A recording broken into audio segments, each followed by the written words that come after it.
Ito na nga ang update mga kamarits sa pinapagawa namin bahay.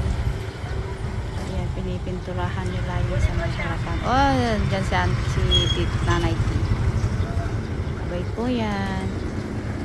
Kapatid ni Mother. Kaya ayan na nga. Nagpipintura sila. Lang, ewan ko kung anong tawag dyan sa pinipintura.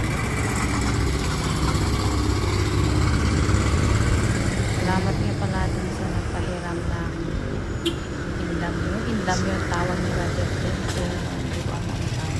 Basta indam yung tawag. Sa mga Itawis. Hindi ko alam saan. Sa Ilocano. Oy, go. Ayan siya.